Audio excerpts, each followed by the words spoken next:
안녕하세요. 이번 영상에서는 일제강점기 첫 번째 시간으로 일제의 정치, 경제 정책에 대하여 알아보겠습니다. 오늘의 학습 목표 먼저 보고 올게요.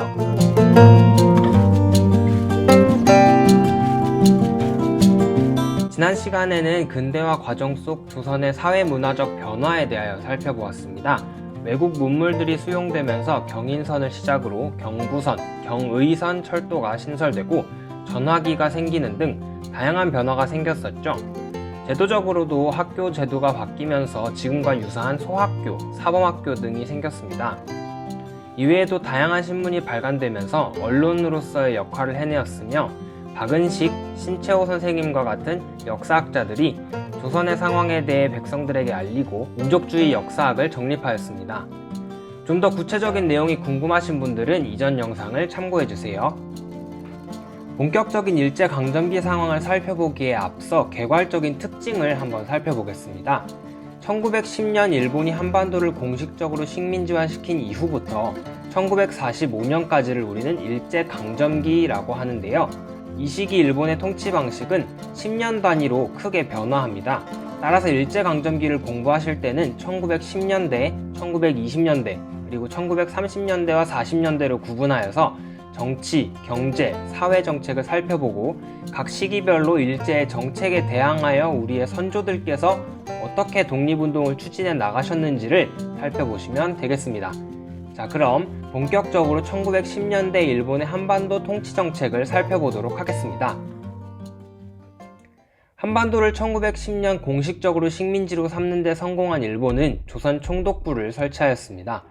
기존에 있었던 통감부가 일제강점 이전에 있었던 예비작업을 위한 기구였다면 조선 총독부는 일제강점기 조선을 통치하는 핵심 기구라고 할 수 있습니다. 조선 총독부의 수장인 조선 총독은 일본의 현역 육해군 대장 출신인 사람에게만 그 자격이 주어졌었습니다.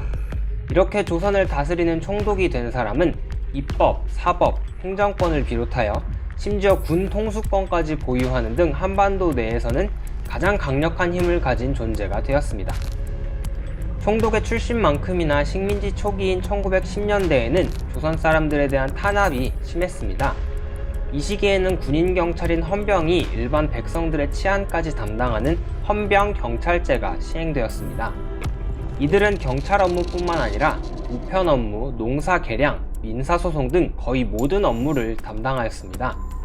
일반 경찰도 아니고 군인 경찰들이 나라의 모든 것을 관리하고 운영하면서 사회 분위기는 매우 경직되고 어두워졌습니다. 심지어 헌병 경찰들은 따로 법적인 절차를 거치지 않고도 조선 사람들을 처벌할 수 있는 즉결 처분권을 갖고 있었으며 갑오개혁 이후에는 조선에서도 사라졌던 전근대 시기 대표적인 형벌인 태형을 부활시켜 조선인에 한하여 시행하였습니다. 또한 이 시기에는 일제에 의한 강점되기 이전까지 있었던 언론인 황성신문, 대한매일신보 등을 폐간시키고 신민회를 해산시키는 등 언론 출판 집회 결사의 자유를 억압하였습니다. 심지어 이 시기에는 학교 선생님들은 지금은 상상조차 할 수 없는 모습을 하고 있었습니다. 한번 생각해 볼까요? 학교 선생님이 학생들을 가르치는데 제복을 입고 긴 칼을 허리에 찬 채 수업을 진행한다면 수업이 어떻게 이루어질까요? 이러한 일이 1910년대 한반도에서 이루어졌습니다. 당시 교사들은 제복을 입고 칼을 찬 채 수업을 진행했고 조선인들에게는 일본어와 실업교육 등 일본이 식민 통치를 하는 데 필요한 최소한의 교육만 이루어졌습니다. 이마저도 매우 짧은 기간 동안 이루어졌습니다.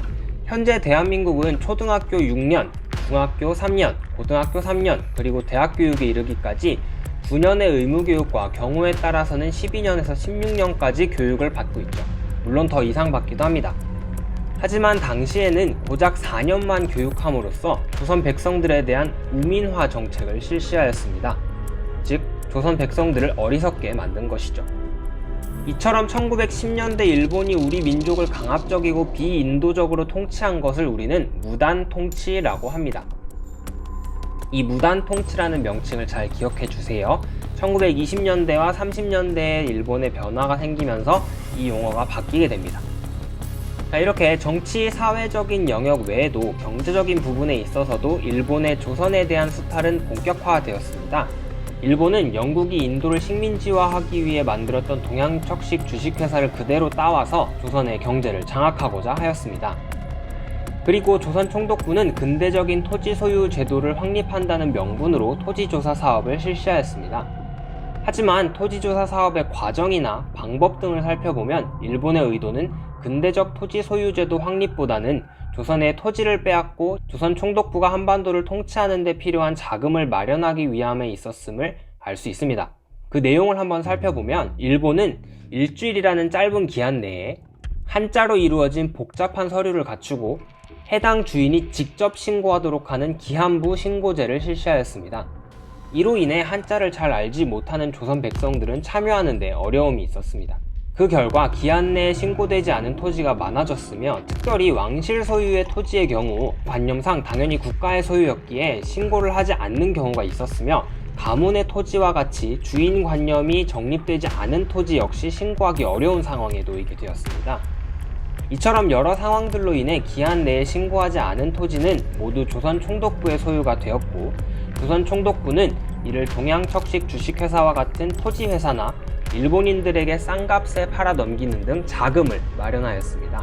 그 결과 조선에는 일본인 소유의 토지가 증가하고 조선의 농민들은 대부분 소작농으로 전락하게 되었습니다. 이렇게 삶의 터전을 잃은 조선 사람들은 결국 만주나 연해주, 일본 등으로 이주하기도 하였습니다.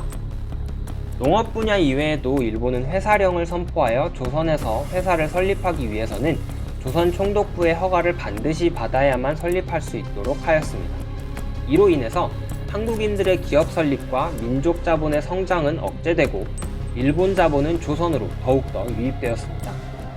광산 채굴 역시 허가제로 시행함으로써 일본 재벌들이 조선의 광산을 독점하도록 하였습니다. 또한 삼림령을 통해 조선의 산림의 50% 이상을 강탈해갔고 어업령을 내려서 근대적인 어업만 허용하였습니다.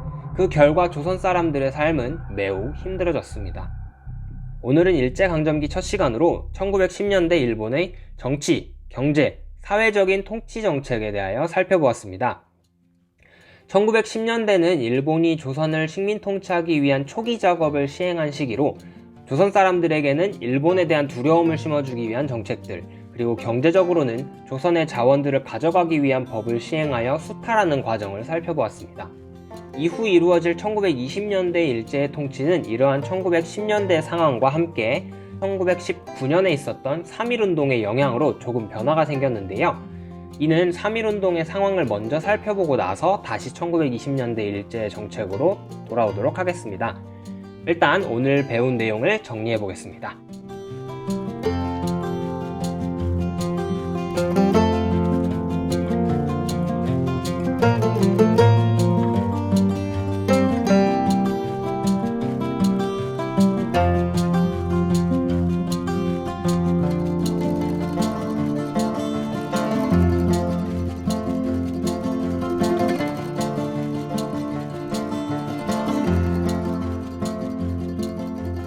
이번 시간 여러분들에게 드릴 과제는 먼저 오늘 배운 1910년대 일제의 통치정책 내용을 정리해보는 것입니다.